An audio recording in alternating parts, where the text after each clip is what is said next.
Hello and फ़खैर रागले to all of you. मैं हूं फ़खर यूसुफ़ज़ई और आप देख रहे हैं डिबेट विद फ़खर। आज की डिबेट में बात करेंगे इंडिया की फॉरेन पॉलिसी या फिर इंडिया के दुनिया के साथ मरासिम रिलेशन, ख़ास तौर पे वेस्टर्न वर्ल्ड के साथ। अगर हम देख लें तो लास्ट 10-15 सालों में ये एक नए जिसे कहते हैं कि लेवल को, यानी बहुत हाई लेवल को छू रहे हैं। वो यूरोप के साथ हो, वो अमेरिका के साथ हो या फिर ऑस्ट्रेलिया, न्यूज़ीलैंड के साथ हो, बहुत बेहतरीन किस्म के ताल्लुकात। और बीबीसी का एक आर्टिकल मैं पढ़ रहा था, उसमें कहा जा रहा था कि इंडिया इन सारी चीजों को मैनेज कैसे करता है, यानी वेस्ट और ईस्ट के दरमियान। क्योंकि चीन के साथ भी मरासिम है, अब मजीद बेहतर होना शुरू हो जाएंगे। रशिया उनका बड़ा मजबूत पार्टनर है, इसके साथ साथ मिडिल ईस्ट को भी लेके चलता है और इसराइल के साथ भी क्लोज टाइज हैं। हम सब की बात नहीं करेंगे, लेकिन सिर्फ बताने का मकसद ये है कि उसमें लिखा हुआ था कि ये चीजें मैनेज कैसे की जाती हैं और बाकी दुनिया के कुछ कंट्रीज भी ऐसा कर पाते हैं या नहीं कर पाते। इस हवाले से आज हम बात करेंगे और इसके साथ साथ कनाडा की बात भी यकीनन होगी उसके साथ, क्योंकि वो भी वेस्टर्न कंट्री है, लेकिन उसके साथ थोड़े से हालात अनबन लगी रहती है। इसके ऊपर भी बात करने की कोशिश करेंगे और बात करने के लिए हमें ज्वाइन कर रहे हैं सीनियर एनालिस्ट। आप सब देखते रहते हैं मेरे प्लेटफॉर्म पे, इसके अलावा बहुत सारे टीवी चैनल्स पे। लाली सिंह साहब मुझे ज्वाइन करें। लाली सिंह साहब, thank you very much for joining my सत शो। श्रीकाल जी, आया नु। बहुत शुक्रिया सर। सर, एक तो ये बताइएगा कि ये बात बहुत की जाती है कि इंडिया क्वाड का मेंबर है, ब्रिक्स में भी है, बल्कि ब्रिक्स में सिर्फ है नहीं बल्कि बड़ा एक मजबूत इन्फ्लुएंस रखता है ब्रिक्स कंट्रीज में। लेकिन कभी ऐसा नहीं होता कि वो अमेरिका को अपने तरीके से रखता है, रशिया को अपने तरीके से रखता है, चाइना को अपने तरीके से रखता है, इसराइल और मिडिल ईस्ट को अपने तरीके से रखता है। ये मतलब क्या तरीकाकार अपनाता है कि चीजों को बैलेंस रखना है? क्योंकि क्वेश्चन मेरे समेत हर किसी के माइंड में आता है कि ये बड़ा एक मुश्किल काम है कि आप दुनिया की बड़ी ताकतों को मैनेज करते हैं एट ए टाइम और बहुत अच्छे तरीके से करते फकर भाई, ये ना इतना बड़ा सवाल है कि इसमें तो अगर आप देखो कि 800 साल हमारे यहाँ मुगल राज रहा और उसके बाद पौने 200 साल हमारे यहाँ गोरों का भी राज रहा। और मैं समझता हूँ कि अगर इन 1000 सालों में सबसे बढ़िया कोई हिंदुस्तान का टाइम है तो वो अब है। हैं।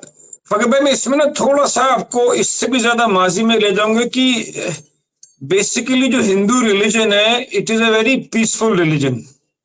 या हमने दुनिया को एक ऐसा गिफ्ट दिया है जो कि आईफोन, टेस्ला, बल्ब, आइंस्टाइन, हवाई जहाज जो अमेरिका ने बनाया है उससे भी ऊपर है। That is the art of meditation. आजकल आपने कुछ भी दुनिया में करना है तो आपको एक यंत्र या तंत्र चाहिए, मुफ्त में कुछ नहीं होता। एक meditation, relaxed way of mind का ऐसा गिफ्ट है जो हमने दुनिया को दिया है, जिसमें आपको कुछ नहीं चाहिए, बस सिर्फ आंखें बंद करके बैठना है और अपने भीतर जाना है। तभी शायद हमने हिस्ट्री को भी और इतने ऑनस्लॉट्स को भी सरवाइव किया है। इंडिया एक केस स्टडी है। मैं इतने साल अमेरिका रहा और आप अगर एक कोने से दूसरे कोने भी जाएंगे, ईस्ट से वेस्ट जाए, नॉर्थ से साउथ जाए, तो फकर भाई वही क्रेडिट कार्ड चलता है, वही पार्किंग लॉट्स हैं सबके, वही फास्ट फूड की फ्रेंचाइजीज हैं और वही सबके डाउनटाउन एक जैसे होते हैं देखने में। जी। हिंदुस्तान में अब 200 किलोमीटर ट्रैवल करते हैं तो शक्ल बदल जाती है, यस। टेस्ट बदल जाता है, एग्री। खेतों के फसल करके रंग में भी फर्क आ जाता है, जी। कल्चर फर्क हो जाता है। मतलब यहाँ पे यहूदी भी हैं, यहाँ पे मुस्लिम भी हैं, यहाँ पे सिख भी हैं, यहाँ ईसाई भी हैं, यहाँ जैन भी हैं। तो मैं इसमें बहुत लंबी लिस्ट है, मैं अगर नहीं लेना, नाम नहीं ले पा रहा हूँ तो मतलब नहीं कि मैं एक्नॉलेज नहीं कर रहा हूँ। जी। तो इस कंट्री में एक इतनी डाइवर्सिटी के बाद भी इतनी यूनिफॉर्मिटी है कि इतनी स्ट्रांग डेमोक्रेसी भी है। मतलब 60-70 करोड़ आदमी वोट करते हैं, वो आसान नहीं है। यहाँ का इलेक्शन को मैनेज करना ही एक बहुत बड़ा टास्क है। तो okay. India is not a country, it is a सब कॉन्टिनेंट। यस। आप छोटे छोटे से यूरोप है, वो आयरलैंड में लड़ रहा है, मुझे अलग कर दो, कनाडा में लड़ रहा है, मुझे फ्रेंच को अलग कर दो। India is still one United nation, इतनी डाइवर्सिटी के बाद भी। तो सबसे पहली चीज है कि by virtue of being a Hindu, यहाँ सब्र बहुत है लोगों के अंदर, शायद उसी सब्र का जिन्होंने हमें कॉलोनाइज किया फायदा उठाया, पर आज भी वी हैव सर्वाइव्ड। तो एक सब्र बहुत ज्यादा है, एक बड़ा नॉन एग्रेसिव रिलीजन है, बड़ा लीस्ट लाइन ऑफ रेजिस्टेंस लेता है। और आज आपने जिंदगी में कुछ भी करना है, ये तो मतलब मैं आपसे जो बात कर रहा हूं मैं अपने बच्चों से करता हूं कि सबसे पहली चीज है कि माइंड को रिलैक्स करेंगे आप। अग्रेसिव माइंड डिसीजन नहीं लेगा। तो इंडिया के अंदर एक शफा ये रही है कि क्यों यहां से नासा में इतने लोग गए, सिलिकॉन वैली में इतने लोग गए, क्यों इतने डॉक्टर्स निकले, संत निकले, ऋषि निकले, मुनि निकले। और शायद दुनिया में एक ऐसी कंट्री है जहां पे टेंपल के ऊपर सेक्सुअल पोजीशंस भी कार्व्ड है और मेडिटेशन भी ऐसी कंट्री में। तो अब देखिए कितना बड़ा डाइवर्स सब्जेक्ट है। और अब क्योंकि हम एक सॉफ्ट पावर रहे हैं, तो अब आपने कुछ भी करना है, अपने कंप्यूटर प्रोग्रामिंग में जाना है, आर्टिफिशियल इंटेलिजेंस में जाना है, कुछ भी करना है, आप जब तक माइंड रिलैक्स नहीं होगा आप मैथमेटिकली स्मार्ट ही नहीं होंगे। क्यों हम दुनिया का कॉल सेंटर बन गए? क्योंकि गोरों में पेशेंस नहीं थी। ऑफ कोर्स उनकी इकोनॉमीज भी डेवलप होने के बाद चीजें महंगी हो गई। तो इंडिया की एक बहुत खूबसूरती ये है कि it's a very relaxed way of life. अगर हम इतने अनरेस्ट में भी खुश हैं, मतलब ऑनेस्टली अब तो चलो बेटर हो गया, पर कोई सोशल बेनिफिट्स नहीं थे एक जमाने में हमारे पास, कोई हेल्थ केयर नहीं थी इतनी अच्छी, कोई फ्री एजुकेशन नहीं थी। और इंडिया कंट्री भले ही हिंदुइज्म, और इंडिया हिंदुइज्म एक 5, 7 या 10,000, इसमें हर एक की अपनी अपनी तरह 1000 साल पुरानी है, पर कंट्री तो अभी 47 में आजाद हुई। और जिनने हमारे ऊपर राज किया था आज हमारे उनके बराबर की इकोनॉमी हो गई। मतलब जिस गाड़ी के अंदर बर्तानिया की मलिका जाती है जैगवार में, वो हम ओन करते हैं, वो टाटा साहब ओन करते हैं उसको। बेशक। तो कितने शॉर्ट टाइम में इतनी लंबी जर्नी वो इसीलिए मिली because it's a country where people are going inwards. हमारे यहाँ कहते हैं जब भी मैं मेडिटेशन भी करने जाता हूं तो सारी जर्नी बाहर जाने नहीं, अपने भीतर जाने की है।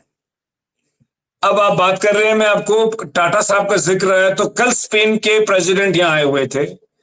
जी we will be making first private jets, जिसमें टाटा, स्पेन और एयरबस की पार्टनरशिप है। यस।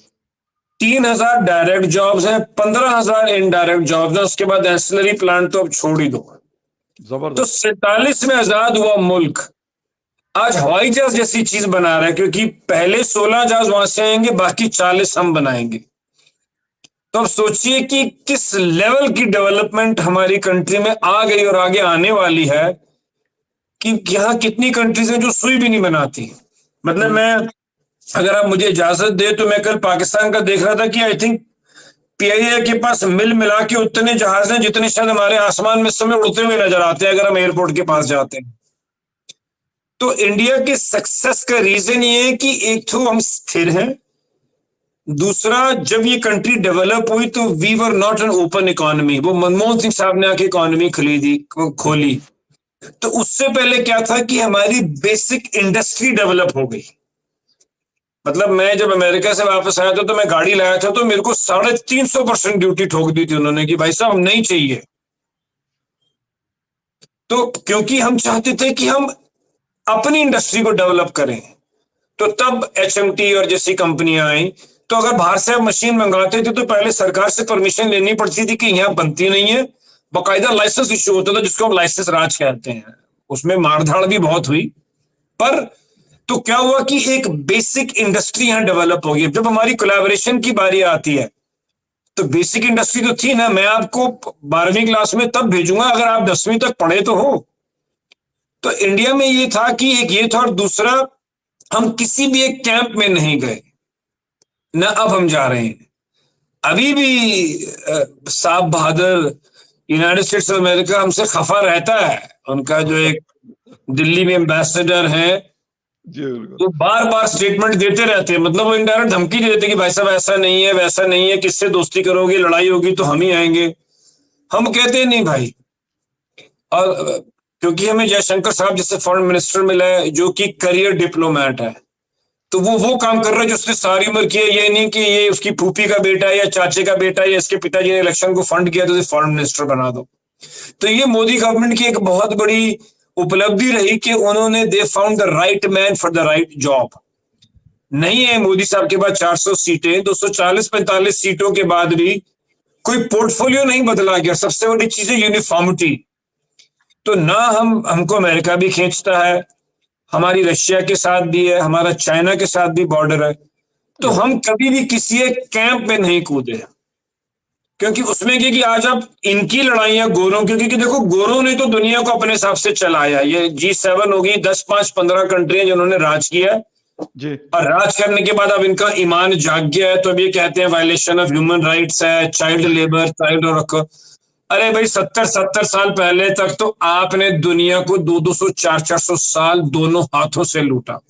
फ्रांस ने नॉर्थ अफ्रीका के ऊपर किया, स्पेन ने भी जहां किया, साउथ अमेरिका जहां पे स्पेनिश कॉलोनीज हैं, गोरों की अपनी कॉमनवेल्थ रही। तो अब इनकी कॉन्शियस जाग गई है, पर इन्होंने भरपूर लूटा। मतलब हमारे कंट्री में तो आपको पता ही है, तब तो आप हम एक ही थे, कि इन्होंने अच्छे से प्लंडर किया। तो अब हमको ये बात समझ आ गई कि हम आपकी लड़ाइयों में नहीं होंगे शामिल। हम शामिल होंगे सिर्फ अपनी मिडिल क्लास के लिए, अपनी एनर्जी की रिक्वायरमेंट के लिए, अपने इंटरेस्ट के लिए, क्योंकि डिप्लोमेसी में इंटरेस्ट बेस्ड अलायंसेस होती हैं। वो बिल्कुल नहीं कि मेरी फूफी का बेटा है तो तू आ जाए, मेरे चाचे का बेटा, वो नहीं होता।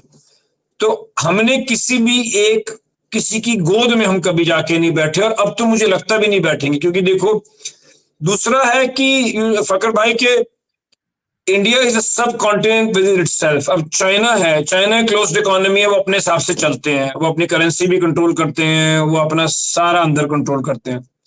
तो दुनिया में आज अगर किसी कंट्री को एक मार्केट चाहिए तो इंडिया के सिवाय कहां जाएगा?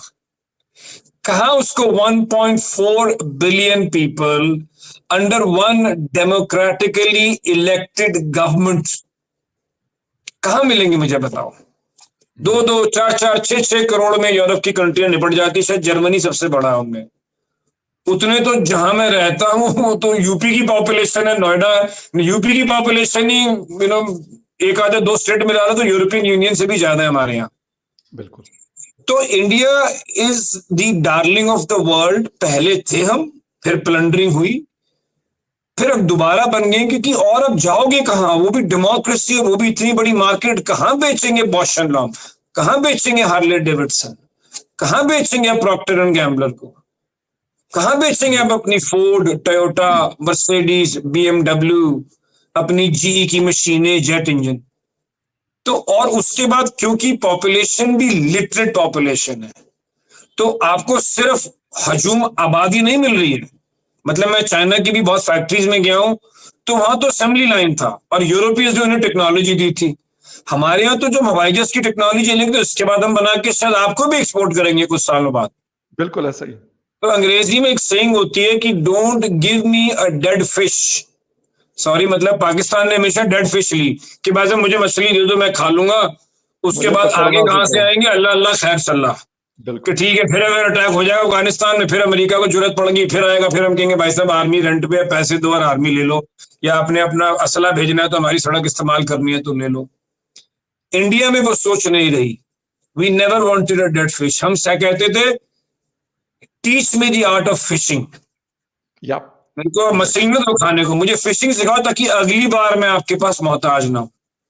तो इतनी बड़ी मिडिल क्लास, इतनी रिलैक्स्ड पॉपुलेशन, इतनी बड़ी डाइवर्स, तो अब दुनिया कहीं जा ही नहीं सकती इंडिया से बाहर। क्योंकि ये नहीं कि मैं इंडियन हूं, बताओ कहां मिलेंगे आपको 60-70-80 करोड़ आदमी मिडिल क्लास के, और अभी इंडिया शुरू हुआ है। या अभी इंडिया शुरू हुआ है। अभी तो आप शहर से 12-12, 15-15 किलोमीटर भाग जाओ तो बहुत फर्क है।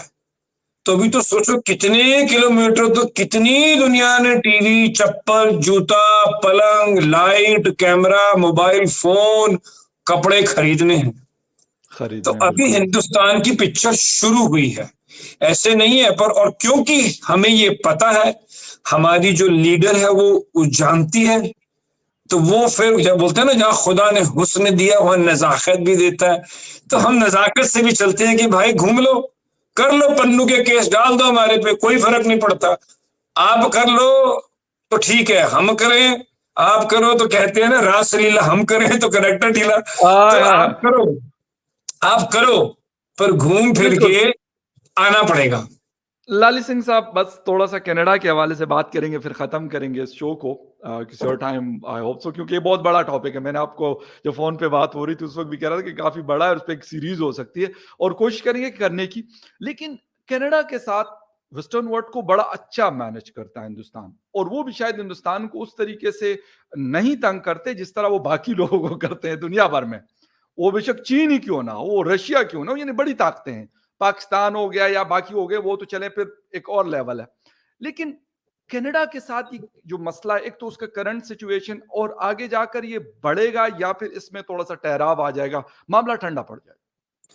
इसमें इसको मैं दो पार्ट में बांटूंगा। पहले, कनाडा में आज भी ट्रूडो और उसके पिताजी की सोच है कि हम गोरे हैं, हमारी आंखों का रंग हरा है, हमारे बाल भूरे हैं, इसलिए हम जो कहेंगे ठीक है। यही उसके पिता ने किया। उनके पास इंटेलिजेंस थी कि कुछ लोग वहां पे जो के एलिमेंट के लोग हैं वो बम बना रहे हैं, वो चेक कर रहे हैं 85 में कुछ होने वाला है।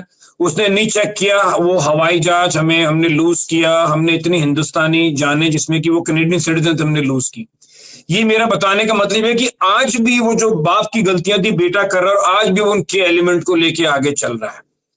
तो एक तो उनकी सोच ये है कि हम गोरे हैं। अब हमने कहा भाई गोरे हो या काले हो छोड़ दो, अगर आप उन लोगों को नरिश करोगे जो हमारे स्टेट के अगेंस्ट है, तो ये पुराना हिंदुस्तान नहीं कि आइए माई बाप बोलिए बड़े साहब ना। You will mess with us, we will give it back to you, because we know कि अब हमारे पास हुस्न है और हमारे पास आगे फिगर्स भी हैं। एंड ऑफ द डे कंट्रियां ये नहीं चलती कि जो लालिसानी सोच रहा उस पे, कंट्री चलती फिगर्स पे, जीडीपी पे चलती, सारा सौदा व्यापार का है, वैसे आज की कोई नहीं है। दूसरा, इसमें मैं एक बात कहूंगा, इसमें एक पहलू है जो कि गेम अमेरिका खेलता है। वो through think tanks, through George Soros जैसे आदमी, थ्रू आईएमएफ, और आपसे ज्यादा कौन जानेगा, through IMF and world bank in economies को कंट्रोल करता है कि बस उतना ही ग्लूकोज डालता कि ये चल पड़े, फिर जहां रुक जाए तो फिर आप वापस जाओ कि भाई साहब आपने मेरी ड्रिप बंद कर दी, कह रहा अच्छा करो, जो आपके पाकिस्तान में कहते थे डू मोर, कि और करो फिर ग्लूकोज डालेंगे। तो कुछ गेम इसमें फाइव आइज की जो है वो अमेरिका ने दिया उनको इंटेलिजेंस, वही इंटेलिजेंस दे रही है, वही ट्रूडो को चला रहे हैं, वही खेल खेल रहे हैं, क्योंकि अमेरिका भी खुश नहीं है हिंदुस्तान की उस सोच से कि हम क्यों ना ले भैया रशिया से बात करें, हमारा 67% डिफेंस इक्विपमेंट वहां का है, हमने तो उल्टा तेल खरीदा बहुत, हमने तो बहुत पैसे बचाए, अपने फंड रिजर्व किए। तो बिल्कुल। आपकी लड़ाई हम क्यों लड़े, हमें ये बताइए। तो दो इसमें पहलू थे। एक, उसके पिताजी की माइंडसेट थी कि पुराना इंडिया, क्योंकि जब उसके पास 80s में रिपोर्ट गई तो वो कहता था oh it is brown people fighting the brown, oh it is red turban fighting the blue turban.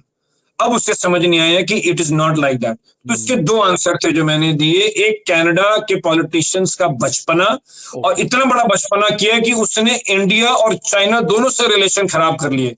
तो भाई अगर तूने दोनों जो इस समय टाइगर इकोनॉमी से, ग्रोइंग इकोनॉमी से, उनसे रिलेशन खराब कर लिए, तो कहां अपना माल बेचेगा और कहां से इंपोर्ट करेगा, तो ये तो उनकी गलती है। अमेरिका चाहता था कि हम ना बात करें, रशिया से ना करें, ये ना करें, वो ना करें। हमने कहा ना भैया, हम वो करेंगे, क्योंकि हमारे लिए ईस्ट वेस्ट नहीं, हमारी कंट्री की ग्रोथ इंपॉर्टेंट है। बिल्कुल, बिल्कुल ऐसा ही है, और मेरे ख़्याल में ये इससे ज़्यादा इम्पोर्टेंट बात और कोई नहीं हो सकती कि हम जब भी मैं बात करता हूँ, मैं एक बात लाली सिंह साहब अपने शोज़ में करता हूँ कि इंडिया अगर दुनिया को देखकर मतलब मैनेज करता है अपने ताल्लुकात को, ये नहीं किसी के साथ खराब ताल्लुकात नहीं है। हर किसी के साथ तकरीबन व्यापार करता है दुनिया भर में, 750 अरब डॉलर्स की एक्सपोर्ट्स करता है जो शायद 1 ट्रिलियन डॉलर पे जाने वाली हैं। तो ये वैसे नहीं होती कि ये वैसे किसी ने प्लेट में रख कर दे दी। हमें देखना चाहिए, हमें सीखना चाहिए कि वो कैसे अमेरिका, मैं ये नहीं कहता कि हम एकदम से चुटकी बजाएँगे तो सुबह हम उठेंगे तो हम अमेरिका को कहेंगे भई अपने हद में रहो। हम लड़ेंगे नहीं, इंडिया भी नहीं लड़ता। लेकिन उसको पता है, अमेरिका को भी पता है कि अगर हम इसको ज़्यादा मतलब आर्म ट्विस्टिंग करने की कोशिश की तो हमें बैकफायर हो जाएगा। सेम लाइक दैट बाकी जो वेस्टर्न वर्ल्ड है वो भी शायद इसी तरीके से हमें देखने को मिलता है, और हमें देखना चाहिए अपना नेशनल इंटरेस्ट, जो लाली सिंह साहब ने कहा, अगर उस पे हम चलेंगे तो हम भी कल को रशिया के साथ भी अच्छे ताल्लुकात बना पाएंगे, चीन के साथ भी, मिडिल ईस्ट के साथ भी, और अमेरिका और वेस्टर्न वर्ल्ड के साथ भी, और और यकीनन एक ही फर्क है, मैं ऐड करूंगा कि आप अपने नेशनल इंटरेस्ट में तब चलेंगे जब आपके पास दुनिया के पास कुछ ऑफर करने को होगा। एब्सोल्युटली राइट सर, हम जेब एक में सॉफ्ट होना पावर है। चाहिए। हमारे यहाँ अरबों ट्रांजैक्शंस हुई, जो कि मास्टर कार्ड जो इतनी बड़ी कंपनी है जिसने शायद 50-100 साल में की। तो आप अब के पास कुछ होना भी तो चाहिए। तो हमारे वो पास जरूरी है। सॉफ्ट पावर है, हमारे पास इंटेलेक्चुअल पावर है, और हमारे पास इकोनॉमिक पावर है, हमारे पास बाइंग पावर है। तो ये सारे सौदे तो पावर्स के ही है ना, अदरवाइज तो ये फिर कौन किसको पूछता है। एब्सोल्युटली राइट, बिल्कुल। एक इकोनॉमिक स्टेबिलिटी चाहिए होती है कि अगर कोई मार्केट है और कोई ग्रुप यहाँ पर आके आता है, अपने प्रोडक्ट बनाता है, तो उसको ये ज़रूर चाहिए कि भाई इसके लिए मार्केट भी मेरे पास होनी चाहिए कि ये लोग खरीद सकते हैं इस प्रोडक्ट को या नहीं खरीद सकते। अगर खरीदने की ताकत होगी तो उनके लिए बेहतरीन मार्केट होगी, अगर खरीदने की ताकत नहीं होगी तो कहेगा मैं इधर क्यों जाऊँ, मैं कहीं और चला बल्कि जाऊँगा। मैं बल्कि जी, मैं कहते हैं ना, छोटा मोर बड़ी बात करूं, मुझे लगता है अमेरिका ने बहुत बड़ी एक मार खाई कि उसने चाइना को तो बिल्ड कर दिया। उस दौरान अगर वो इंडिया को भी साथ में बिल्ड करता तो आज उसको इतनी प्रॉब्लम ना होती, क्योंकि आज अमेरिका चाइना के साथ बहुत बड़ा गैप है। तो राइट, आज सडनली वो हमारे पास आ रहे हैं, तो उन्होंने भी सारे अंडे एक ही बास्केट में डाल के, तो एक्चुअली तो चाइना को बनाने वाला तो अमेरिका ही है, जो उसके गले की बिल्कुल, हड्डी बन गया है। तो एब्सोल्युटली राइट, अगर बिल्कुल। अमेरिका ने हमको 20 साल पहले, 25 साल पहले, हमारे 90s में रिफॉर्म आए थे, अगर हमें बिल्ड किया होता तो आज वो खेल खेल सकता था। बेशक, बिल्कुल अब ऐसा ही एकदम है। से क्या है कि उसने एक फ्रैंकेनस्टाइन मॉन्स्टर तो बिल्ड कर दिया, और सडनली उसको पता ही नहीं कि इंडो पैसिफिक में मैंने जगह बनानी, क्योंकि सारी इमर्जिंग इकोनॉमी सी दुनिया के इस पार्ट में है। बिल्कुल है। सेंट्रल एशिया इतनी बड़ी है, ग्लोबल साउथ इतना बड़ा है। बिल्कुल, बिल्कुल है, बिल्कुल, इसमें कोई डाउट नहीं है और मेरे ख़्याल में शायद वो अपनी पॉलिसीज़ को अब ग़ालिबन रिव्यू कर रहा है या शायद करने की कोशिश करेगा। ख़ैर एनीवे, ललित सिंह साहब, बहुत शुक्रिया आपके टाइम का कि आपने शो जॉइन किया। And viewers, thank you very much for watching debate with thank you. Fakhar Yousafzai. किसी और डिबेट में आपसे फिर मिलेंगे, तब तक के लिए टेक केयर एंड बाय। सत श्री अकाल, थैंक यू।